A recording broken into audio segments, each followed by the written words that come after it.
bien bonjour, bienvenue sur ma chaîne, communication créatrice, vie créatrice. Je m'appelle Michael et je vais vous parler aujourd'hui de santé. Je vais vous parler de santé, on va parler de santé du corps et de santé de l'esprit. Et on va parler spécifiquement aujourd'hui plutôt de la santé du corps, donc pour aller vite, je dirais que la santé de l'esprit, ça va être le bonheur, tout simplement. Ou à la limite l'amour. Voilà.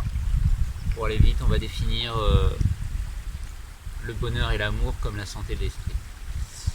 Et on va s'attarder aujourd'hui sur la santé du corps. La santé du corps, que je vais définir comme un mélange de plusieurs choses. La première, ça va être la capacité à éviter de tomber malade, voire à ne jamais tomber malade, ou à tomber malade rarement. La deuxième, ça va être la capacité à se guérir quand je tombe malade. Et ma capacité à me guérir, on va dire, sereinement, sainement, c'est-à-dire à grandir en fait de cette maladie et de cette guérison, à devenir plus sain qu'avant. Et en troisième point, je définirai la santé du corps comme la capacité à la forme, en fait, la pleine forme.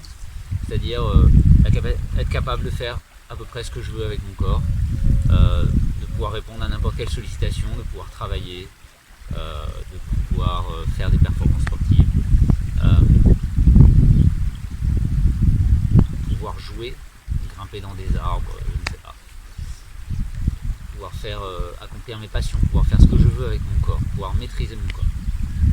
Donc là on voit qu'on a trois niveaux basiques de santé. On a le niveau où on tombe malade, on apprend à se guérir. On a le niveau où on apprend à éviter de tomber malade, c'est-à-dire qu'on développe son corps de manière à ce que il n'y a même plus besoin de tomber malade. Et puis ensuite on a le niveau où, puisque je suis jamais malade et que si je suis malade en fait ça ne me prend pas longtemps à me guérir, et en fait je peux faire ce que je veux avec mon corps. Je peux vraiment accomplir mes rêves, jouer, profiter de la vie, profiter du corps, profiter de mon incarnation. Donc on va parler de santé du corps.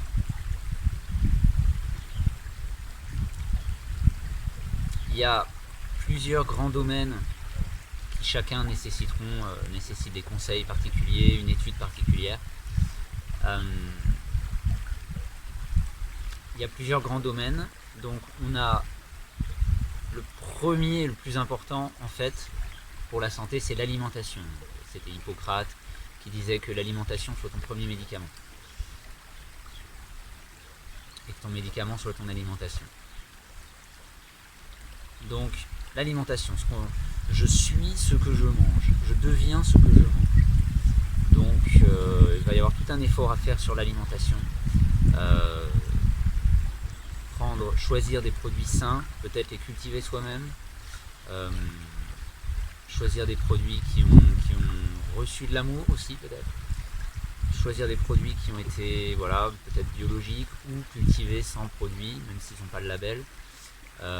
L'eau aussi, ce que je vais boire, va être très important. On sait que le corps est constitué à 70 ou 90% suivant les paroles d'eau, donc je vais faire attention à l'eau que je bois.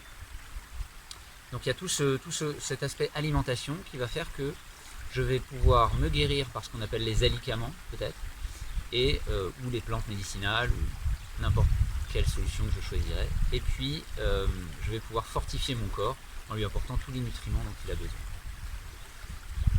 besoin. Ensuite on a l'aspect exercice physique. Donc ça c'est le sport, ce qu'on appelle le sport. Ça peut être n'importe quel sport occidental qu'on connaît, un sport de n'importe quel pays, des arts martiaux, du jogging, de la gymnastique. Donc c'est vraiment l'aspect fortifier le corps physiquement, en termes de musculature, de tendons, de capacité des organes à réagir à un effort intense. C'est vraiment physique, corporel. Ensuite on va avoir donc alimentation, sport physique, corporel. Ensuite on va avoir un sport, on va avoir on appelle ça, un entraînement énergétique. Donc à un moment, on va découvrir que le corps, c'est aussi de l'énergie vitale.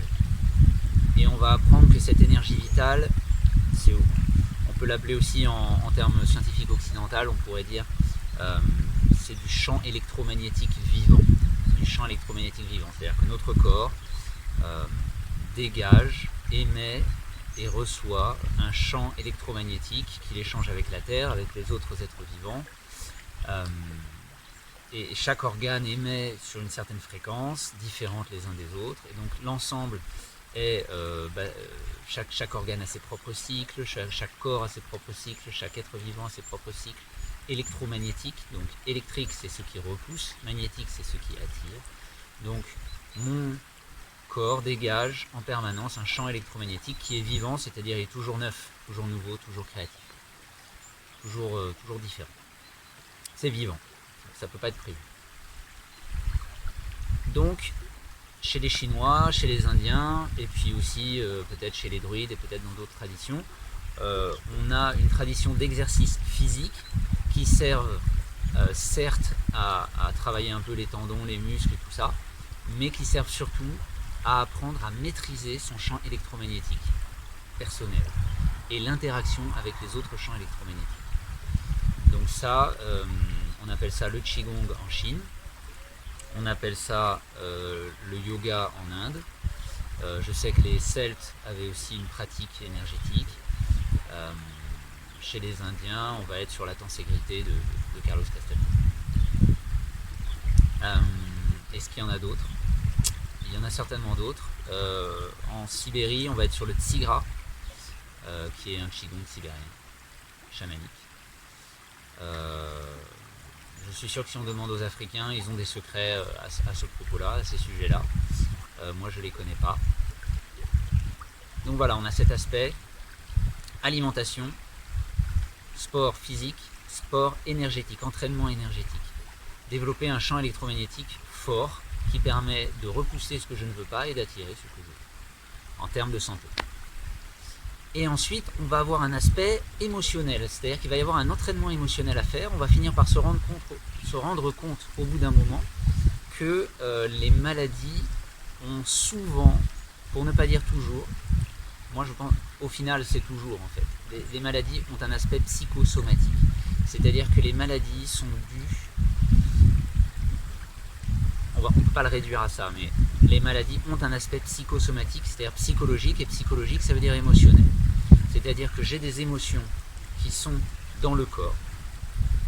On peut appeler des traumatismes, mais il y a aussi des émotions positives qui sont engrammées dans le corps. Et ces émotions peuvent amener des déséquilibres. Les émotions vont impacter le champ électromagnétique, donc vont attirer à moi des situations, certaines qui vont me plaire pour aller avec les émotions dites positives, agréables, d'autres qui vont me déplaire, provoquer des déséquilibres, des situations conflictuelles dites désagréables, ou dites négatives. En fait, c'est jamais positif ou négatif, ce ne sont que des expériences. Et nous sommes là pour vivre toutes ces expériences, sans discrimination. Donc on va voir que la santé va avoir un aspect émotionnel, c'est-à-dire que peut-être si j'ai une maladie très très grave, typiquement des maladies auto-immunes ou des cancers, peut-être que c'est parce que j'ai décidé de mourir à un moment. J'ai décidé de mourir. Peut-être. Ce n'est peut-être pas systématiquement le cas, mais certains peuvent démontrer que c'est souvent le cas. Donc des maladies, peut-être la tristesse, la dépression, peut-être la colère. La colère qui va donner des maladies, des ulcères. On sait que l'ulcère à l'estomac est souvent lié à la colère. Voilà, les Chinois quand on va étudier la médecine chinoise ou le Qigong chinois, on va voir que chaque organe est lié à une émotion et qu'un excès de cette émotion ou un défaut de cette émotion peuvent provoquer un vide ou un trop-plein, peuvent provoquer des déficiences de santé, donc des maladies, ce qu'on appelle ensuite des maladies, c'est-à-dire des symptômes.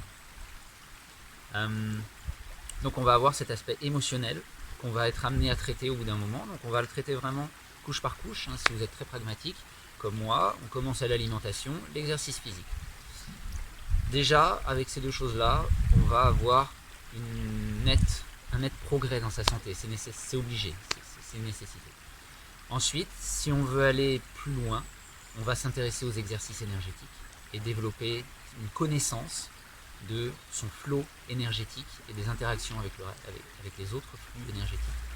Et ensuite, on va se rendre compte que ça nous amène à nos émotions, que si on contrôle le flux de nos émotions, si on a au moins de la conscience et si on est capable de cultiver, bon, je lâche le mot, un certain détachement par rapport à ces émotions, eh bien, elles vont s'apaiser, elles vont pouvoir se libérer, et donc on va pouvoir se libérer de nos maladies. Et ensuite, ça va nous amener à un niveau que je qualifierais de mental. Et au niveau du mental, on va voir qu'il y a tout le système des pensées, donc on va voir que les émotions sont liées à des pensées, etc. Donc on a aussi ce niveau-là, et que ces pensées vont impacter notre santé. C'est pour ça que j'en parle. On parle de santé du corps, et on va finir par se rendre compte que les pensées peuvent avoir un effet sur la santé, et que notre état corporel peut avoir un effet sur nos pensées. Les pensées vont nous amener aux croyances. Donc je vais voir que si j'ai certaines croyances, en fait, je vais être plus enclin à développer certaines maladies. Si j'ai d'autres croyances, je vais développer d'autres maladies. Si j'ai encore une autre croyance, peut-être je ne vais jamais tomber malade, parce que j'ai la croyance que ce n'est pas nécessaire pour moi de tomber malade. Que je ne suis pas fait pour tomber malade. Donc ça peut, à un moment, on peut arriver à découvrir ces croyances, prendre conscience de nos croyances, et à un moment, on peut même arriver à les changer.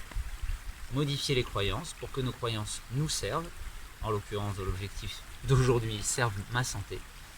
Je vais choisir mes croyances pour qu'elles servent ma santé, je vais me débarrasser, je vais m'efforcer de me libérer des croyances qui nuisent à ma santé. C'est l'objet de cette vidéo. Peut-être que la croyance que... peut-être qu'actuellement, certains d'entre nous ont la croyance que les médicaments chimiques, que les maladies ne sont que des symptômes et que les médicaments chimiques enlèvent les symptômes, donc me soignent. Bon, et vous voyez où ça vous mène. Et puis peut-être que si je remplace cette croyance-là par la croyance que si je suis le plus naturel possible, si je me soigne avec des médicaments les plus naturels possibles, par exemple des plantes, de l'aromathérapie, de l'homéopathie, que sais-je, de la médecine chinoise, si je développe des croyances comme ça, eh bien peut-être que je vais avoir un comportement plus naturel, donc peut-être plus doux pour moi, plus doux dans mon rapport avec les autres, et donc je vais peut-être faire de moins en moins de maladies. Ou je vais les guérir d'une manière qui va me surprendre. Au lieu de prendre un médicament chimique qui va bombarder mon corps, c'est un peu comme une explosion, hein, comme une roquette, un missile, ben, je vais prendre une plante qui, elle, va s'insinuer comme l'eau dans les cellules qui seraient malades, et puis qui va leur apporter le nutriment dont elles ont besoin pour guérir. J'invente, hein. Bon, c'est juste l'idée de croyance. Qu'est-ce que je crois?